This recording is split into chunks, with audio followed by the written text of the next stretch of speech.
우리 말씀 보도록 하겠습니다. 이사야서입니다. 8장 1절에서 10절 말씀입니다. 이사야서 8장 1절에서 10절.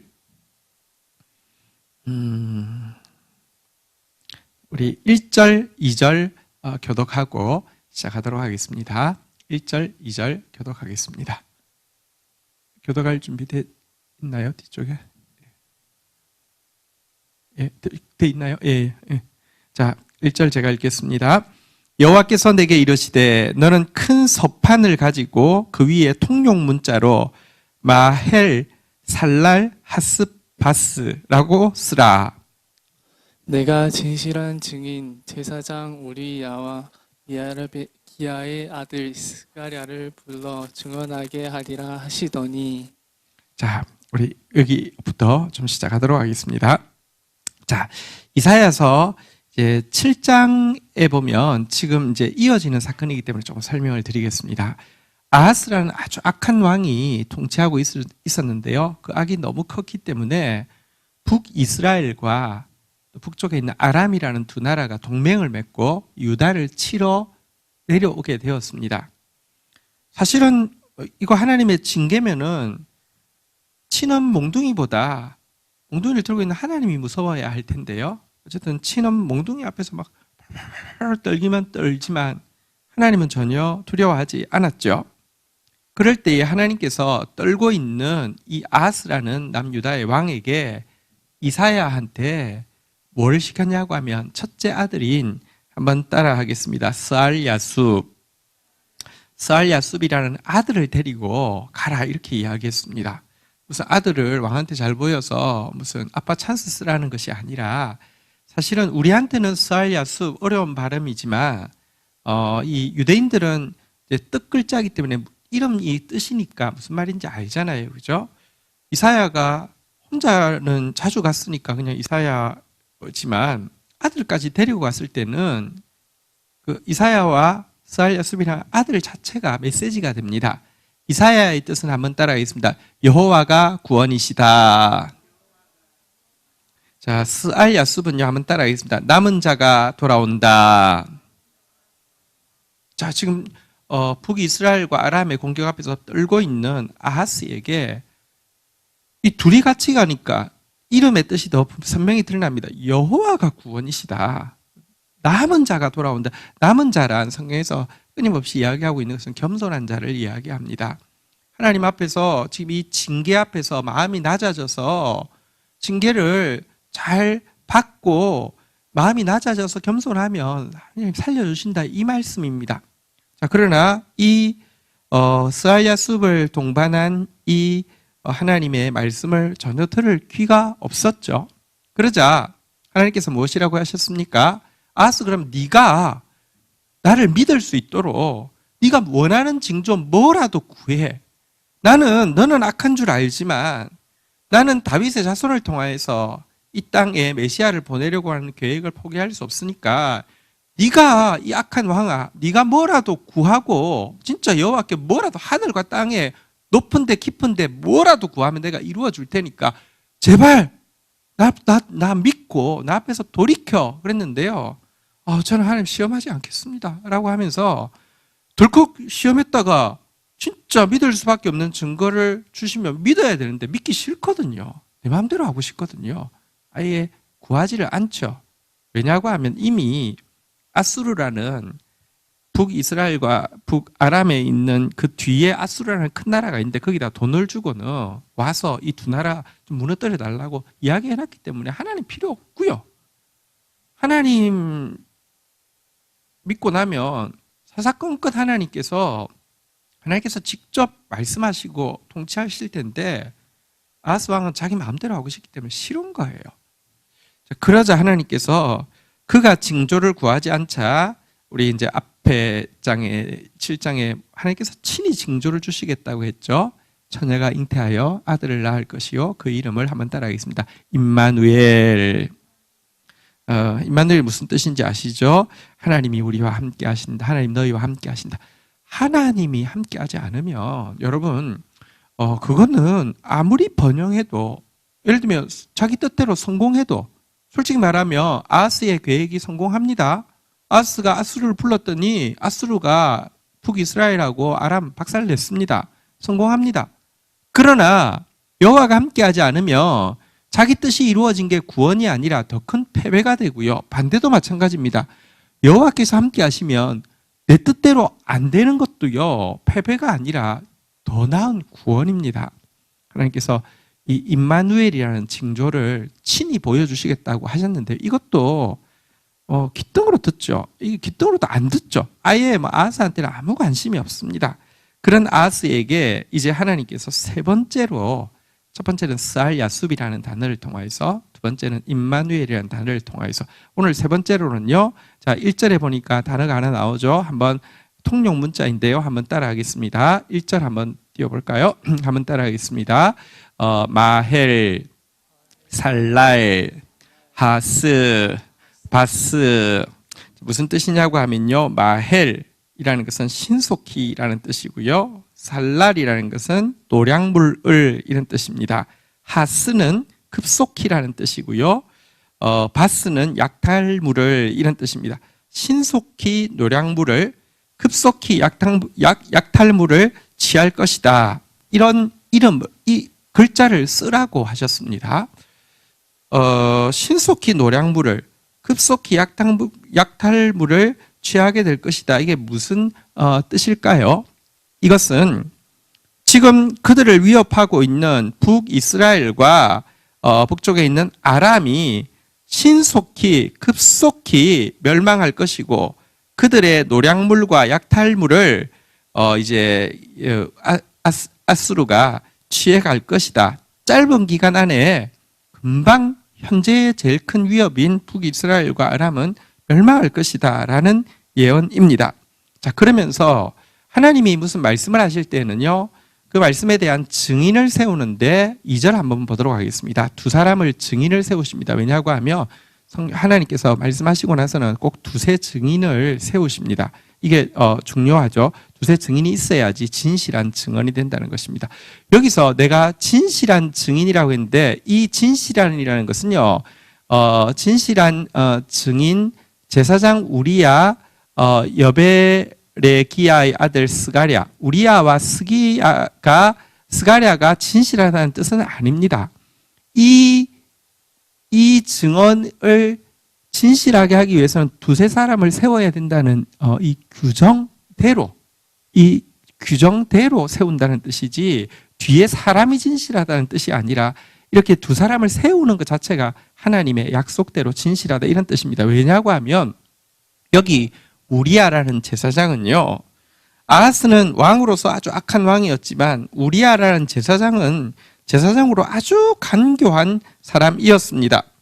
딱 보니까 아하스가 지금 이미 마음이 아수르에 가 있는 걸 알고는요, 얼마나 머리가 좋던지요, 바로 예루살렘 성전 안에다가 아수르에 있는 제단, 우상의 제단을요, 뭐 그 당시는 무슨 사진이 없으니까, 이미지 파일이 없으니까 사람 보내서 그려서 가져오게 해가지고는요, 바로 아수르식 제단을 예루살렘에 쌓을 정도로 완전히 입에 혀처럼 간교한 제사장이 우리야입니다.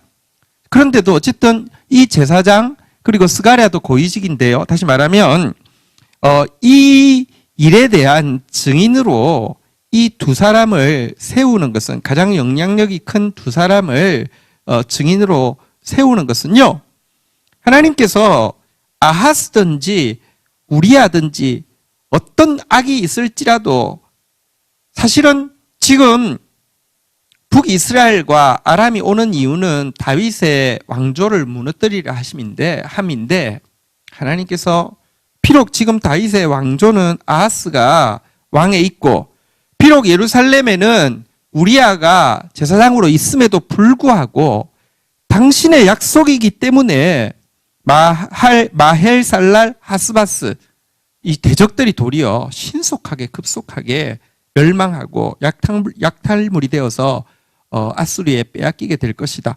이렇게 하나님께서 예언을 하게 하시는 것입니다. 자, 그러자 3절, 4절 한번 교독을 하도록 하겠습니다. 제가 3절 읽겠습니다. 내가 내 아내를 가까이 하매 그가 임신하여 아들을 낳은지라 여호와께서 내게 이르시되 그의 이름을 마헬살랄 하스바스라 하라.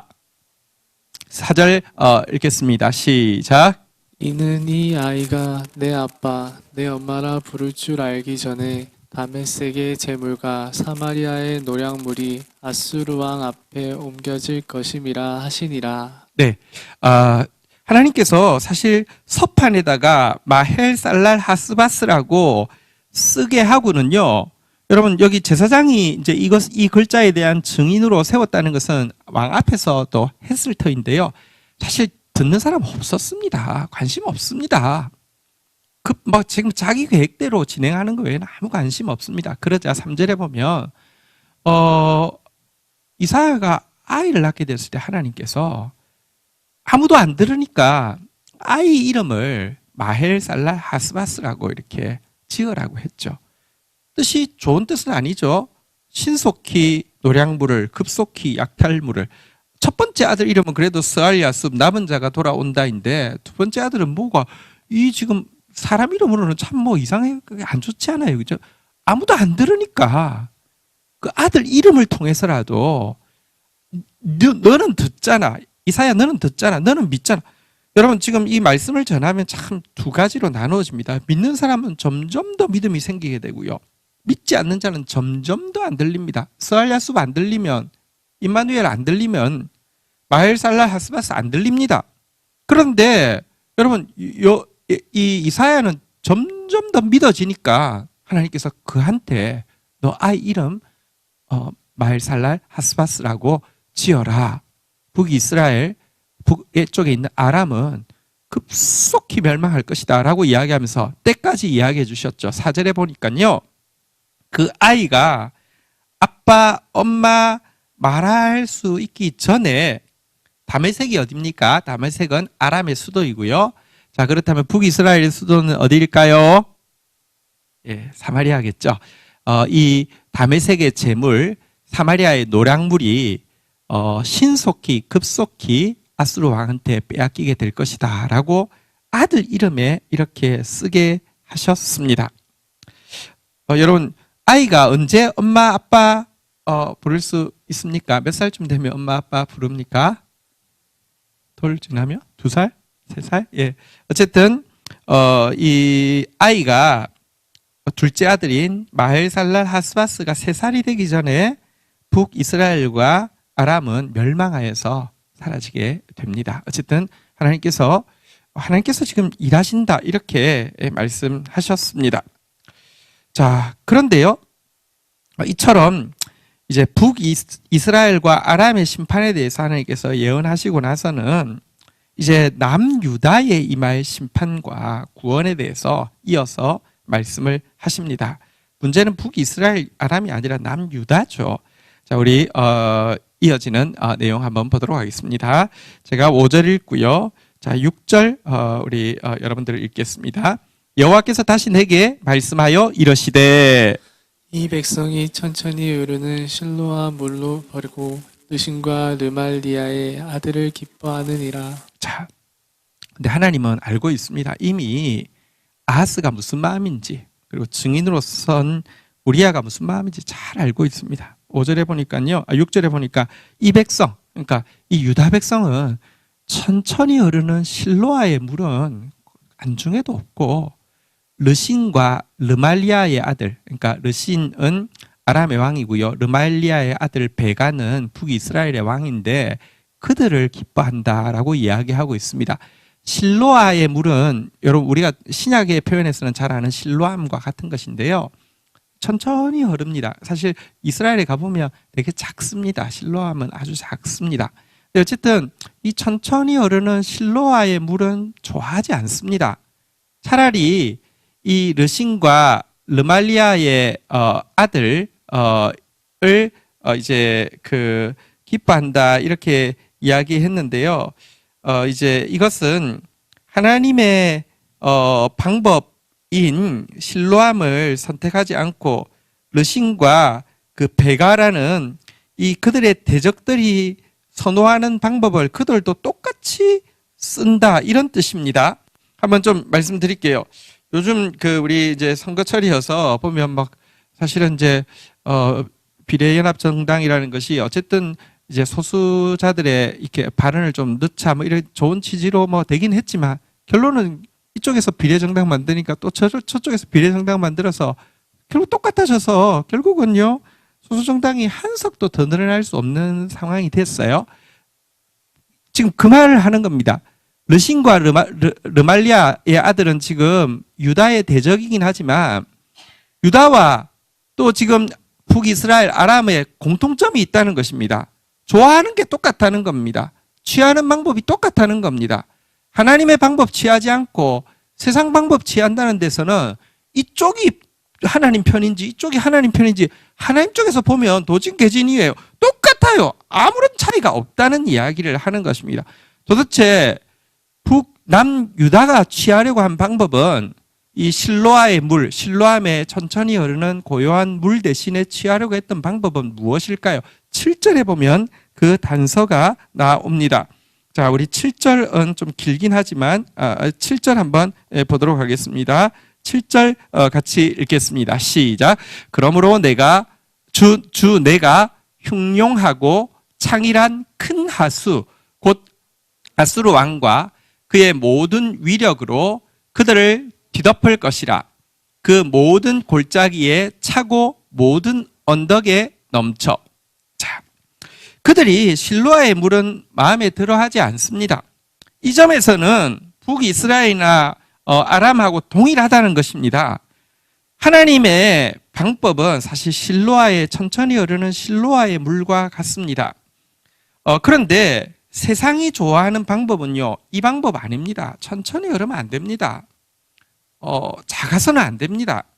사실 천천히 흐르는 실로아의 물이라는 것은요, 하나님의 통치 방법이요, 참, 온유하고 또 고요하게 자기 백성들 가운데 임하는 하나님의 통치의 방법을 표현하는, 표현입니다. 그런데 유다가 좋아하는 것은요, 무엇이냐? 여기 보니까요, 한번 따라하겠습니다. 흉용하고 창일한 큰 하수. 그들은 실로암 같은 거 좋아하지 않습니다. 조용히 은밀히 흐르는 거 이거 싫고요. 막 흉용하고 막 이렇게 막 성나고요. 창일하고 막 넘치는 큰 하수. 유브라데 같은 거 아니면 나일강 같은 거 이런 방법이 딱 맞다는 거예요. 자기들은 나일강 없고 유브라데 강이 없지만 자기들이 끊임없이 갈구하고 끊임없이 동맹을 맺고 끊임없이 끌어들이려고 하는 것은 바로 이 흉용하고 창일한 큰 하수를 끌어들이고 싶어 한다. 유다가 이렇게 이야기하고요. 이 점에서는 북이스라엘 아람하고 유다하고 차이가 하나도 없다는 것입니다. 자, 이 부분에 대해서 조금 말씀을 드리겠습니다. 성경 예레미야 2장 18절 한번 보도록 하겠습니다. 예레미야 2장 18절 한번 보도록 하겠습니다. 우리 같이 한번 읽도록 하겠습니다. 시작. 내가 시올의 물을 마시려고 애굽으로 가는 길에 있음은 어찌 됨이며 또 내가 그 강물을 마시려고 아수르로 가는 길에 있음은 어찌 됨이냐. 나중에 유다가 이제 위기에 지금 이사야 시대보다 더 큰 위기에 처했을 때에 그때 이스라엘 백성들은 끊임없이 유다 백성이죠. 그때는 이미 이스라엘은 멸망하고 없고요. 유다 백성들은 끊임없이 두 군데 중에 하나로 가려고 했습니다. 시홀의 물을 마시려고 애굽으로 가는 길. 자, 여기 보면 그러면 애굽에 있는 강 이름이 시홀입니다. 자, 그러면 이 시홀은 여러분들이 아는 무슨 강을 이야기할까요? 나일강을 이야기하는 것입니다. 나일강의 다른 이름인데요. 끊임없이 유다는 나일강 가려고 합니다. 왜? 그것은 창일하고 흉흉하고 크기 때문에. 끊임없이 그들은 또 강물 마시려고 아수르로 가려고 합니다. 여기서 말하는 강물은 무엇일까요? 유브라데 강을 이야기합니다. 끊임없이 유브라데 강 아니면 끊임없이 나일강 찾아가려고 합니다. 실제 그랬습니다. 나중에 유다가 망하기는 바벨론에 망했는데요. 그때 딱 두 파가 있었습니다. 친애굽파, 친아수르파. 애굽한테 도움 받아야지 바벨론에 이길 수 있어. 나일 강물이 우리를 살릴 거야. 친애굽하고요. 유브라데 강에 우리의 구원이 있어. 아수르가 우리 도와주면 우리 살 수 있어. 친 아수르파 딱 두 개밖에 없었습니다. 끊임없이 유다는 역사에서요, 흉룡하고 창일한 큰 하수들을 의지하려고 했습니다. 한 방에 끝나는 거 있잖아요. 화끈하고 센 거 있잖아요. 대박 나는 거, 그냥 한순간 딱 하면 끝나는 거, 이런 거. 이단도 그렇습니다. 이단은요, 한 가지만 알면 끝이라는 거예요. 뭐 이만희가 신천지 예수라는 이 새 예수라는 사실을 알면 구원받는다는 거죠. 장길자가 여자 하나님이어서 그가 지금 이야기하는 유월절 지키면 끝장난다는 거예요. 여러분, 한 방에 화끈하게 또 그거 하면 대박 난다. 인간은요, 계속 그런 거에 덮어놓고 그냥 확 이렇게 하려고 하는 경향이 굉장히 강합니다. 여기에 비해서 하나님의 방법에 대해서는 어떻게 이야기하냐고 하면요, 여기 천천히 흐르는 실로아의 물이라는 것을 달리는요, 성경에 여러 번 이슬에 비유하고 있습니다. 나일강, 유브라데 강은 흉룡하고 창일한 큰 하수라고 하면 하나님의 방법은 이슬이라고 이야기하는데요. 신명기 32장 22절 한번 볼까요? 신명기 32장 21절. 제가 지금 제가 좀 눈이 27절 한번 볼까요? 네, 제가 지금 이거 지금 눈이 잘 안 보여가지고 24절 24절 한번 보도록 하겠습니다. 예, 안 도와주네요. 지금 제가 뭐라고 쓰는지 모르겠습니다. 네, 자, 제가 일단 이사야서 26장 19절 한번 보도록 할게요. 이사야서 26장 19절 한번 보도록 하겠습니다. 한번 같이 읽을까요? 우리 전사님 좀 읽어주세요. 시작. 주의 죽은 자들은 살아나고 그들의 시체들은 일어나리이다. 티끌에 누운 자들아, 너희는 깨어 노래하라. 주의 이슬은 빛난 이슬이니 땅이 죽은 자들을 내놓으리로다. 한번 따라하겠습니다. 주의 이슬은 빛난 이슬이니 땅이 죽은 자들을 내어놓으리라. 자, 주의 이슬은요, 진짜 보배로워서 죽은 자들도 살린다, 이런 표현인데요. 이 표현이 왜 이렇게 나왔냐고 하면 신명기 32장 2절 보면 되겠습니다. 신명기 32장 2절 띄워주십시오. 네, 32장 2절 같이 한번 읽어볼까요? 시작. 내 교훈은 비처럼 내리고 내 말은 이슬처럼 맺히나니 연한 풀 위에 가는 비 같고 채소 위에 단비 같도다. 하나님은요, 아주 막 폭력적이고 이렇지 않습니다. 하나님의 말씀은 비처럼 내리고요, 이슬처럼 맺혀서요, 연한 풀도 그 비 이슬 앞에서 꺾이는 법이 없고요, 연한 풀 위에도 그냥 가볍다고 느낄 만한 가는 비처럼, 채소 위에 단비처럼 내립니다.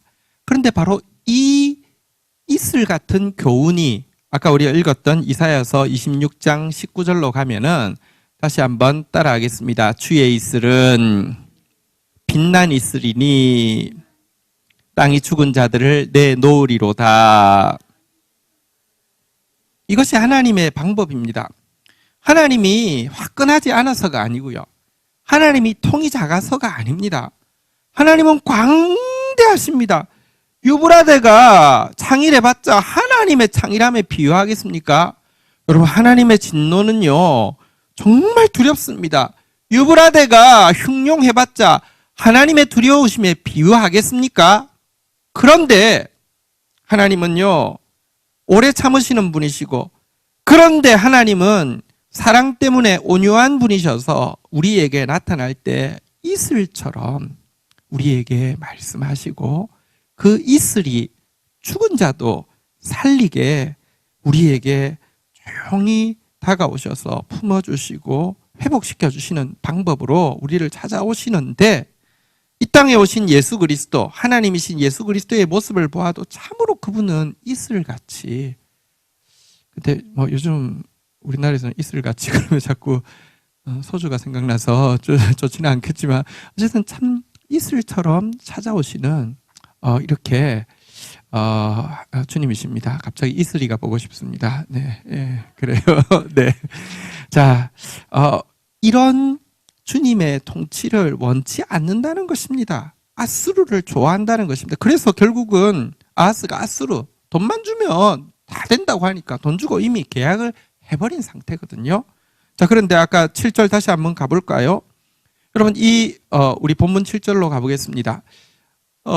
흉용하고 창일한 큰 아수 곧 아수르 왕과 그의 위력으로 그들을 뒤엎을 것이라 그랬는데요. 여러분, 여기서 이 아수르 왕이 와서 북이스라엘과 아람을 뒤엎는 것은 좋은데 뭐 계획대로 된 것 같죠. 근데 문제가 그 다음 구절입니다.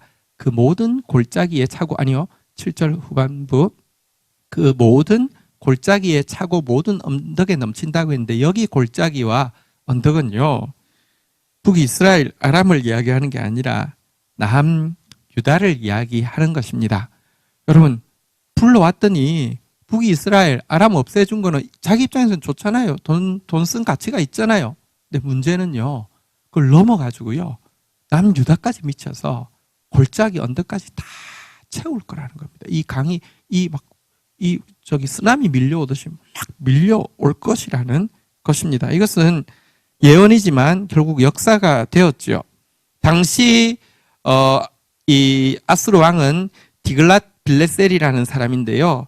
역대하 28장 20절 21절에 보면 아하스가 이제 조공을 바쳐서 불러내죠. 자, 역대하 28장 20절 보면요, 20절부터 볼게요. 아수르 왕 디글랏 빌레셀이 그에게 이르렀으나 돕지 아니하고 도리어 그를 공격하였더라. 이것은 이제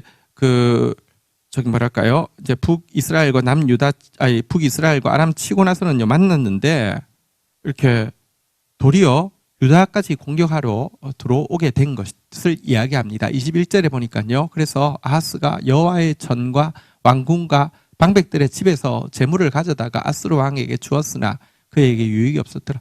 뭐 돈으로 막아보려고요. 성전에 있는 막 금 이런 것까지 다 벗겨가지고 막 갖다 주면서 막 애걸복걸을 하는데도 도리어 수치만 당하고 큰 위협을 당했죠. 나중에는 사내립 때는, 이때는 결국 조공받고 멈춰주었지만 사내립 때는 아예 유다를 삼키려고 아수르 왕이 덤벼드는 이것을 이야기합니다. 우리가 하나님의 방법 말고 인간의 방법을 쓰면요, 꼭 이와 같은 결과, 다시 말하면 여기 골짜기하고 모든 언덕에 덮이게 된다는 사실을 꼭 기억해야 합니다. 익살 위기에 처하게 된다는 것입니다. 그런데 여러분, 이것까지 하나님이 아시고 예언하시는 데는 대책이 없는 것은 아닙니다. 자, 니네가 그랬으니까 물에 빠져 죽어가 아닙니다. 8절 한번 보도록 하겠습니다. 하나님 참 너무 놀라운 분이십니다. 너무너무 놀라운 분이십니다. 아무리 우리가 찬양해도 또 아무리 묵상해도 다 헤아릴 수 없는 분이십니다. 8절 같이 읽겠습니다. 시작. 흘러 유다에 들어와서 가득하여 목에까지 미치리라. 임마누엘이여 그가 펴는 날개가 내 땅에 가득하리라 하셨느니라. 자, 보십시오. 이 물이 흘러서 유다에까지 들어와서 가득해서 목에까지 미쳤다. 이 말은 무슨 말입니까? 이제 익사 직전까지 갔다는 것입니다. 그런데요, 여러분, 이 익사 직전에 가서야 유다가 그제서야 정신 차립니다. 지금까지의 내용들 한번 볼까요? 이사야의 이름의 뜻은요, 한번 따라하겠습니다. 여호와가 구원이시다. 스알 야숲 첫째 아들의 이름은 뜻은요, 한번 따라하겠습니다. 남은 자가 돌아온다. 그리고요, 마헬 살랄 하스바스는 신속히 노량물을 급속히 약탕물이라고 했죠, 그죠? 그리고 임마누엘은요, 한번 따라하겠습니다. 하나님이 우리와 함께 하신다. 딱 익사하게 된 직전에 그제서야 깨닫게 된다는 것입니다. 이것은 여호와께서 구원하시는 것이고 여호와의 징계 앞에서 겸손해야지 돌이키는 것이고 하나님이 우리와 함께 하셔야지 되는 것이다.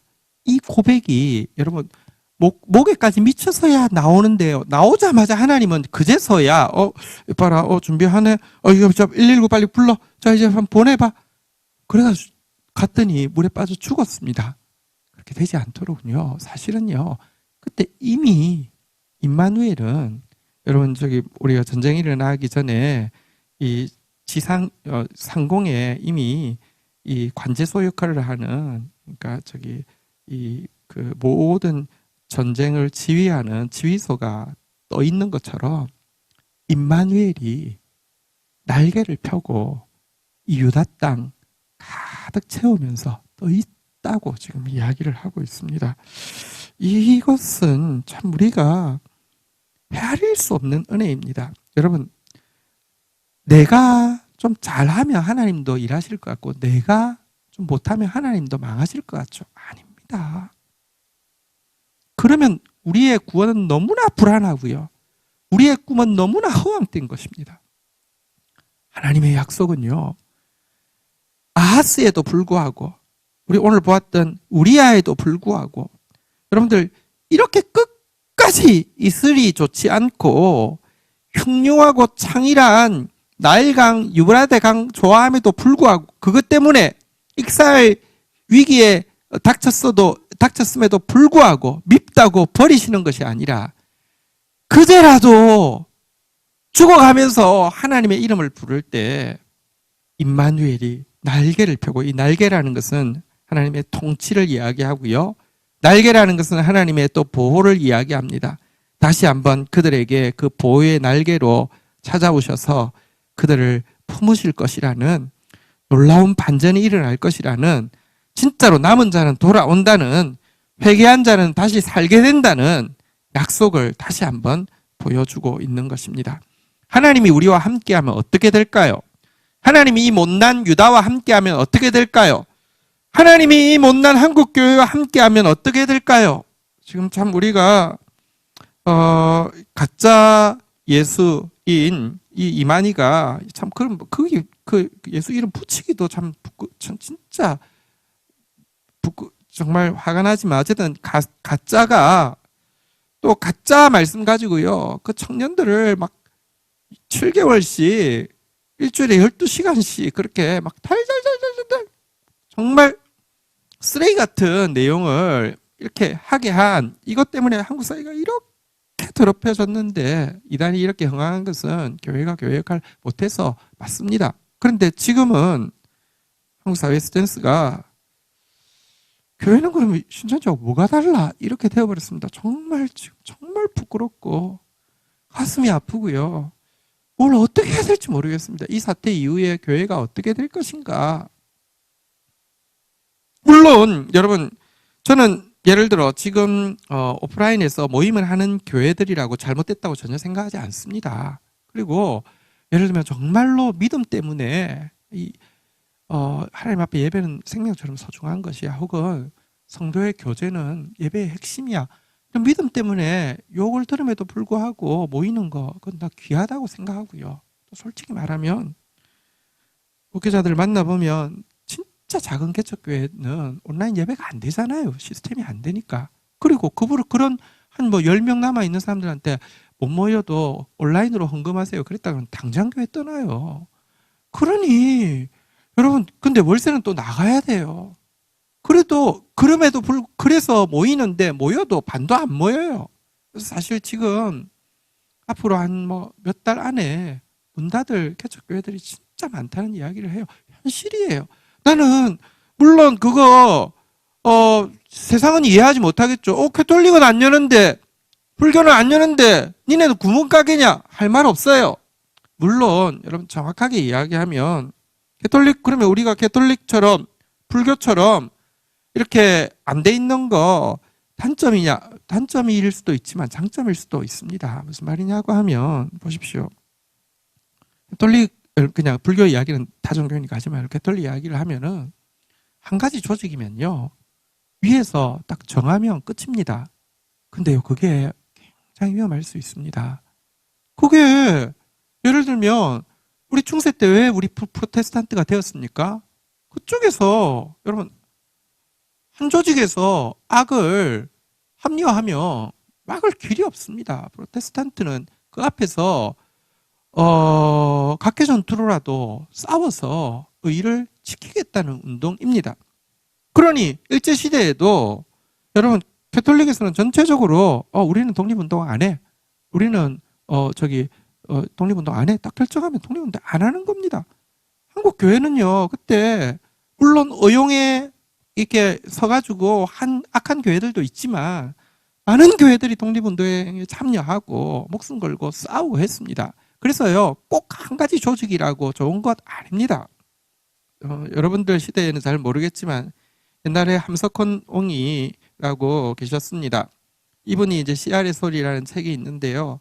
이때 중요한 논쟁이 있었습니다. 이분은 어쨌든 이제 진보적인 기독교고요. 그때 신부님하고 크게 논쟁을 했었습니다.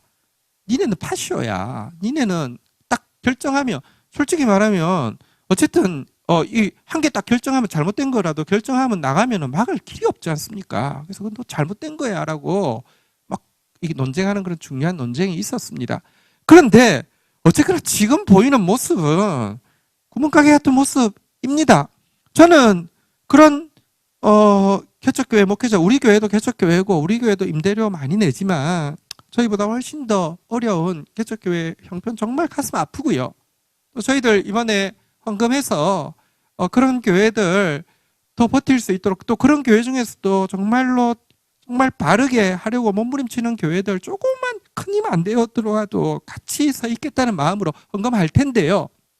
근데 어쨌거나 신천지하고 뭐가 다르냐는 말 앞에서 할 말이 별로 없는 부끄러운 교회입니다. 그러니 우리 청년들이 교회 다니는 게 지금 직장에서 많이 눈치 받습니다. 웬만하면 교회 가지 마. 위험하니까요. 그리고 또 솔직히는 별로 좋게 보이지 않으니까요.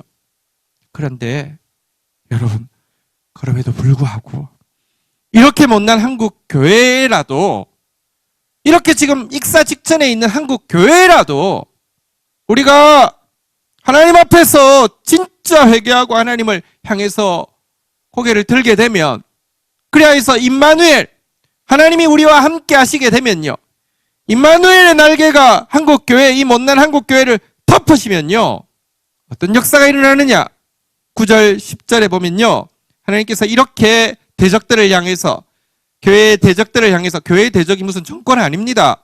교회의 대적은요 하나님 말씀 알지 못하는 것이고 교회의 대적은 우리의 교만과 우리의 이기심이고 교회의 대적은요 우리 안에 있는 죄성이 제일 큰 대적입니다. 그런데 어쨌든 교회의 대적들을 향해서요 이렇게 하나님께서 외치고 있습니다. 9절 먼저 읽도록 하겠습니다. 같이 읽겠습니다. 시작. 너희 민족들아 함성을 질러보아라. 그러나 끝내 패망하리라. 너희 먼 나라 백성들아 들을지어다.